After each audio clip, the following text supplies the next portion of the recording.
Hey there, my name's Alex. Now, you're probably wondering who I am and why you should listen to my story. Well, let me tell you straight up, I'm a 20-year-old millionaire. Yeah, you read that right. At just 20, I made my first million. But don't think for a second that it came easy. I went through hell to get here. I didn't grow up with money. Hell, my family didn't even have much to begin with. I was raised in a small town in Michigan, and the best you could hope for around there was a stable job at a factory or a local business. Most people didn't think big, and I didn't either. At first, what got me to where I am today wasn't luck, though. It was a mix of grit, learning from my mistakes, and diving headfirst into what was really happening in the world, because the truth is, the world was changing fast, and most people didn't see it. I was about 16 when I first stumbled onto the idea of crypto. And yes, I know, that's a cliché story. Everyone loves to talk about how they saw Bitcoin in 2013 or whatever. But here's the thing, I didn't just buy a few coins and wait for them to go up. I went deep into it. By the time I turned 18, I was already knee-deep in the world of dropshipping. I found suppliers, learned how to market products online, and set up my first Shopify store. I failed a lot. The first month, I didn't make a single sale. The second month, maybe a couple $100. But by the time I got my first sale over $1,000, things started to click. It wasn't just about picking the right product, though. I needed to learn how to market it. I spent hours studying Facebook ads, Google ads, and Instagram influencers. I read forums, watched YouTube tutorials, and spent nights tweaking my store and my ads. After months of tweaking, refining, and failing, I started seeing real results, but that's not where the real breakthrough happened. The real change came when I made the decision to go all in on crypto. I sold my car, I still remember that moment, just to put that money into Ethereum, Litecoin, and a few other coins I was following closely. I wasn't some buy and hold investor. I was learning everything I could about how the markets worked, how to analyze trends, spot opportunities, and even use leverage to make bigger moves. Now, I'm not here to tell you that I was some genius investor or that I got it all right from the start. Hell, I lost a good chunk of money too. But the key was that I didn't give up. I learned from every loss, and with every failure, I adjusted my approach. By the time I turned 20, I had made my first million. And let me tell you, it wasn't like I woke up one day and saw a pile of cash in my bank account. No, it took years of work, trial, and error, but let's break it down, because this is the part where most people would look at my story and think, yeah, sure, he got lucky. So, I want to show you exactly how I made it happen, step by step. The numbers: when I started dropshipping, I invested about $3,000 to $5,000 into ads, website development, and product sourcing. Sounds like a lot, right? Well, it was, but I was betting on myself. In the first few months, I made almost nothing. But by month 4, I was seeing $10,000 in revenue. My profit margin was about 20%, so I made $2,000 profit in that month. Now, let's talk about the crypto side. I started buying crypto with a few $1,000s. It was early, so the prices were lower. I'd buy, sell, and trade, sometimes making 10%, other times losing 20%. But over time, I started to get the hang of it. And once I understood how to time my buys and sells, the profits came rolling in. By 2019, my crypto portfolio was worth $200,000, but it wasn't just sitting there. I was actively trading, using leverage, and making calculated risks. I'll be honest with you, there were times I felt like I was playing with fire, but every time I felt that way, I doubled down and learned more about the markets. Now, I know you're probably wondering about dropshipping profits. In the first year, I barely broke even. But by year 2, I had refined my strategies. I started scaling up by hiring a virtual assistant to handle customer service, and I outsourced some of my ad management to experts. This freed up my time to focus on bigger things, like building out an e-commerce brand of my own. By the time I hit my first million at 20, I had multiple revenue streams, crypto investments, a growing e-commerce brand, and income from dropshipping. But it wasn't easy, and it wasn't quick. I had to make mistakes, lose money, and get back up time after time. I'll go deeper into how I made it all happen in the next chapter, but for now, I just want you to understand one thing: it's not the market that makes you rich, it's you. Your decisions, your hustle, your willingness to keep going when everyone else has given up. I know this story is just getting started, but trust me, this is only the beginning. If you think that hitting your first million is a straight shot, you've got another thing coming. The truth is, making money is one thing, sustaining it is a whole different beast. When I hit that first million, I thought I had it all figured out. But let me tell you something, I was about to learn just how little I knew. The first thing I did was reinvest. I didn't cash out or buy a bunch of luxury stuff. Instead, I pumped that money into my businesses. Dropshipping was still my bread and butter, but I had a bigger vision now: e-commerce. I wanted to build something bigger than a random online store. I wanted to build a brand, but with that came the inevitable challenges. The cash flow wasn't as predictable as I'd hoped. One day, I'd see a massive spike in sales, and the next day, nothing. My ad costs would skyrocket without warning, and sometimes my suppliers would let me down. I remember one week, I had a huge order of custom-made t-shirts for my store, and the supplier messed up the print. I had hundreds of angry customers demanding refunds, and I didn't have the inventory to fix it. I've heard people say that entrepreneurship is about pivoting, but the truth is, it's more like surviving the chaos. It's a game of juggling everything: inventory, ads, customer service, and, of course, finances. But that's the reality of running a business. It's messy, and it requires a level of discipline and resilience that most people just don't have. So, how did I push through? First, I started tracking every single penny. Sounds simple, right? But you'd be surprised how many entrepreneurs overlook this. I used accounting software to track my income and expenses, but I also kept detailed spreadsheets. I wasn't just watching my sales, I was watching my margins, my ad spends, and the costs of outsourcing customer service. I had a clear picture of where every dollar was going. Here's the breakdown. At the time, my dropshipping store was generating about $20,000 a month in revenue. My profit margin was still about 20%, so that's about $4,000 in profit a month. But I was spending more than $6,000 a month on ads and marketing, and my team costs were around $1,500. That meant I was barely breaking even, and it was stressful as hell. But here's where I made a shift. I realized that my focus on just dropshipping wasn't going to cut it. The market was shifting fast. Everyone and their mother were jumping into dropshipping, and it was getting harder and harder to compete on Facebook and Google ads without throwing money away. So, I pivoted again. This time, I turned to high-ticket dropshipping, selling more expensive products that had better profit margins. I found suppliers who sold furniture and electronics at a wholesale price and started marketing them to high-end buyers. It wasn't easy at first. The products had a longer shipping time, and I had to be very careful about the customer experience.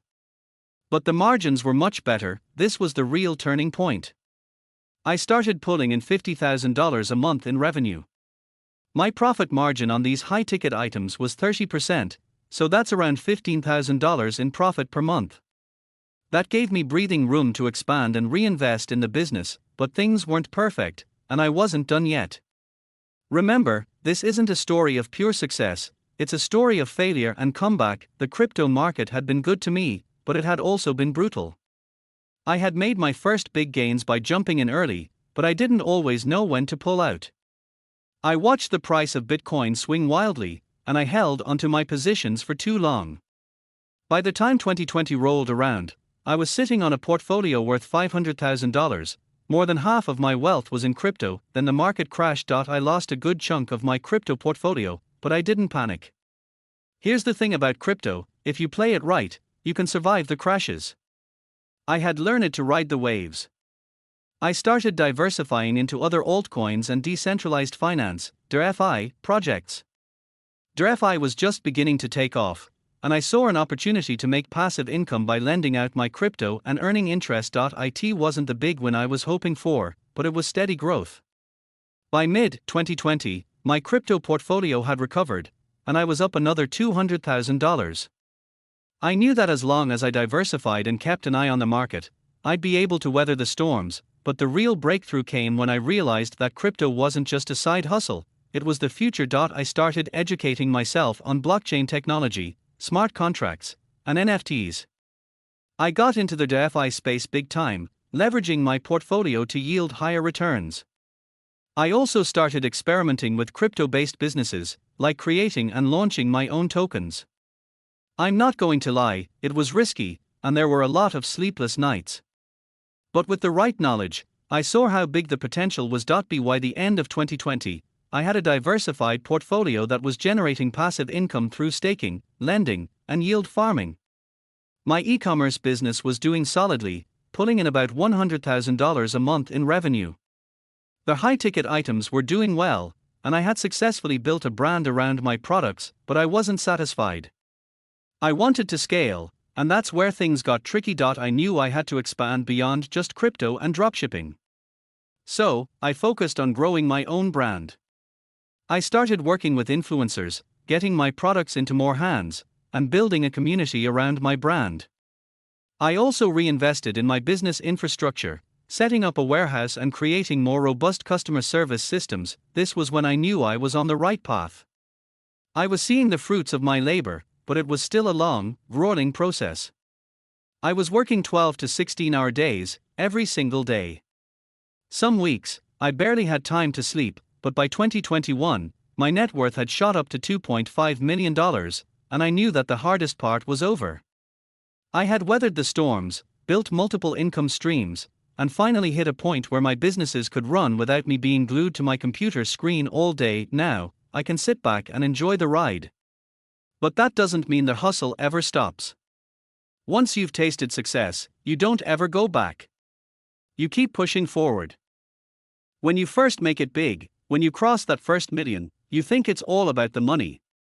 You think that once you have enough to do whatever you want, you'll be set. You'll be free. You'll have it all figured out, but here's the catch, that's not how it works. Not at all. By the time I hit my second million, I had already learned this. The first million was about survival, about proving I could make it. But the second million, that's when I started realizing what I really wanted. It wasn't the Lambo, the private jets, or the six-figure watches. Those were all nice, sure, but they were just temporary distractions. What really drove me was the ability to build something sustainable, a legacy, if you will. Something that wasn't just about making money for myself but about creating value for others. I'll be honest, it took me a while to get to this point. When I was first building my empire, I was driven by the idea of escaping my small-town roots. I wanted to prove to everyone that I wasn't just another guy who worked a 9-to-5 job and lived a simple life. But after a while, I realized that success isn't just about escaping, it's about giving back. So, what did that look like for me? For one, I started mentoring other young entrepreneurs. I had been through the trenches and survived the chaos, so why not pass on what I knew? I began hosting webinars, writing detailed guides, and offering coaching sessions to people who wanted to break into the same markets I did. This wasn't just about making extra money, it was about seeing people who were once where I was, struggling to figure out what their next move should be, take their own leap and succeed. I remember one kid, Jason, who was 19. He had just started a dropshipping store and was struggling to get his first sale. He was about to give up when he reached out to me for advice. I walked him through the basics, how to properly market his products, optimize his site, and track his numbers. A few months later, he came back to me, telling me that he had his first $10,000 month. That feeling, the feeling of helping someone else achieve their dreams, that's where I realized my real wealth was. But I didn't stop there. By the time 2022 came around, I had pivoted my focus once again. I started investing in real estate. This wasn't some quick get-rich scheme. Real estate, I knew, would be my long-term vehicle for wealth. I started buying rental properties and learning the ins and outs of managing them. Passive income became my new goal. My crypto and e-commerce businesses were still running strong, but I wanted something stable to balance the volatility. The thing about real estate is that it's not as fast as crypto or e-commerce. But it's reliable, and over time, the returns start to snowball. I bought my first rental property for $200,000, and after a couple of years of collecting rent and making improvements, its value had doubled. That passive income was the perfect complement to my other ventures. Now, I'm not saying that real estate is for everyone. Hell, it's not even for me most days, but I knew that having multiple streams of income would ensure that no matter what happened in the market, I'd always have something to fall back on. In 2023, I started my own venture capital firm. This was my way of helping others take their businesses to the next level. I started investing in other startups, businesses run by young, hungry entrepreneurs who had the same fire I did when I started. I provided capital, mentorship, and a network that helped them grow. It felt good to be in a position to influence and support the next wave of entrepreneurs. They had the drive, and I had the resources. Together, we could build something that would last. And then there's the personal side of things, the relationships, the mental health, the work-life balance. Let me tell you something that no one told me when I first got started: success can be lonely.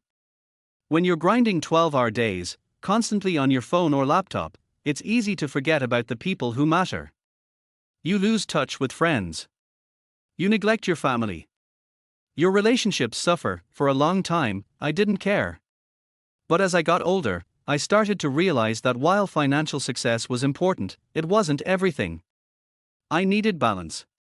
So, I started working on my personal life. I made sure to spend time with friends and family. I took breaks when I needed them. I even started getting into fitness, something I'd never cared about before. I realized that if I didn't take care of myself, I wouldn't be able to handle everything I'd built. In many ways, it felt like I was starting from scratch again, like I had to relearn how to live. But this time, I wasn't just doing it for money. I was doing it to build a life that I could actually enjoy, one that wasn't just about hustle and grind, but about peace of mind and fulfillment. As I sit here now, reflecting on the last few years, I realize just how far I've come. From that first $10 sale to becoming a millionaire before I could even legally buy a drink, it's been a hell of a ride. But it's not just about the money. It's about the lessons learned, the people I've met, and the growth I've experienced. If there's one thing I want you to take away from my story, it's this: success isn't a destination, it's a journey. And the only way to truly make it is to keep pushing forward, no matter how tough it gets. The road won't be easy, but if you've got the hustle, the grit, and the mindset, you can do anything. So, to anyone reading this who's struggling or wondering if they can make it, let me tell you something: you can. If a 20-year-old kid like me can figure it out, so can you. And that's the end of my story. I hope you learned something from it, and I hope it inspires you to go out there and chase your dreams. Let me know if you'd like to dive deeper into any part of the story, or if you've got any questions.